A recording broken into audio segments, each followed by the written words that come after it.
अस्सलाम वालेकुम जी। हम आज सुबह से कश्मीर प्रेस क्लब जो हमारा रजिस्टर्ड है इसके बाहर कुर्सियां किराए पर ला के यहाँ पे बैठे हुए हैं। गुज़श्ता साल जो जाली बॉडी बनी थी वो चाबी है जो वो अपने पास रखते हैं, और प्रेस क्लब है जो ये तकरीबन पूरा साल गैर फाल ही रहा है। 22 तारीख इलेक्शन के लिए दरख्वास्तें जमा करवाने की तारीख थी। हम जर्नलिस्ट, वर्किंग जर्नलिस्ट यहाँ पे आए तो 22 तारीख दरख्वास्तें जमा नहीं हो रही थी। यहाँ पे ताले लगे हुए थे। 23 तारीख दरख्वास्तें वापस लेने की डेट थी। हम 23 तारीख सारे आए, यहाँ पे ताले लगे हुए थे।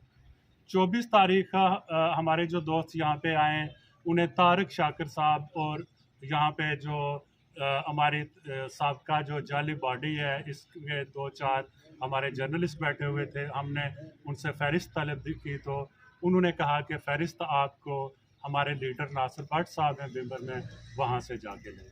कल फिर हम इतने लेट हो चुके थे कि हम बिम्बर जाके वक्त पर वापस नहीं आ सकते। आज सुबह से हम प्रेस क्लब के आगे बैठे हुए हैं, प्रेस क्लब को ताले लगे हुए हैं। दूसरी बात यह है कि हम प्रेस फाउंडेशन है जो वो हमारा मुक़द्दस एक अदारा है। गुज़श्ता साल जो इन्होंने जाली नोटिफिकेशन करवाया था, हमने वो भी सबूत प्रेस फाउंडेशन को भिजवा दिए हैं। हम उस बॉडी की साल भर की कार्रवाई को है जो ये काला दम करार दिलवाएंगे।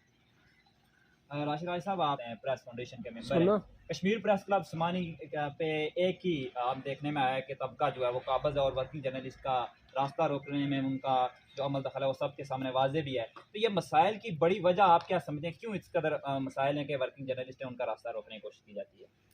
शाह साहब, मसाइल जो बने इनकी बड़ी वजह यह है कि बग़ैर वोटों के कुछ लोगों को एक जाली नोटिफिकेशन के ज़रिया प्रेस क्लब की बॉडी पे बिठाया गया। अब उन लोगों को अपनी अहलियत का पता है कि अहलियत कितनी है। जर्नलिस्ट के साथ उनका सारी ज़िंदगी जो सलूक रहा है वो उन्हें पता है कि क्या सलूक रहा है।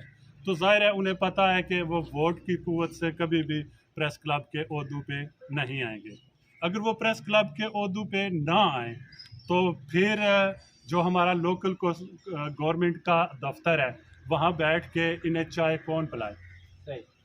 जो हमारा महकमा जंगलात है उसके दफातर में इनकी खातर तवाज़े कैसे हो।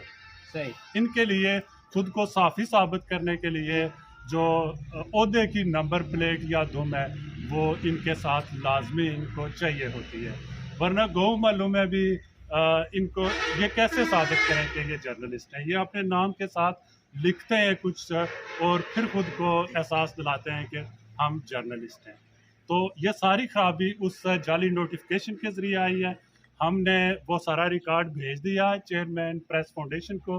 अगर हमें वहाँ जाके फ़र्ज़ करें कि एक एहतजाज भी करना पड़े तो क्या आप सब जाएंगे एहतजाज के लिए? क्यों नहीं इंशाल्लाह। तो हम वहाँ पे जाके एहतजाज भी करेंगे। हम जर्नलिस्ट हैं, किसी टांगा पार्टी के सियासी कारकुन नहीं है कि एक जाली नोटिफिकेशन साफ़ियों के ख़िलाफ़ है जो वो जारी हो और हम इस आस में बैठ जाएं जी कि अगले साल हमें ओहदा मिल जाएगा तो हम बर्दाश्त कर लेते हैं। नहीं, अगर हम ये जाली नोटिफिकेशन कबूल कर लें तो समानी के जर्नलिस्ट और प्रेस फाउंडेशन के ज़िम्मेदार को ये भी जो है ये साफ़ियों को इजाज़त क्या देनी चाहिए कि इन पे पाबंदी होनी चाहिए कि फिर जहाँ भी जाली काम किसी अदारे में होता है वो जायज़ होना चाहिए। अगर प्रेस फाउंडेशन में जायज़ है तो फिर हर अदारे में जायज़ होना चाहिए। फिर साफ़ियों को खबरें नहीं लगाना चाहिए पटवारी के पास के इसने करप्शन की है। फिर साफ़ियों को जो हमारी जमहूरी सियासी जमातें हैं उन पे जमहूरियत के डिबेट्स है इनकी इजाज़त नहीं होनी चाहिए।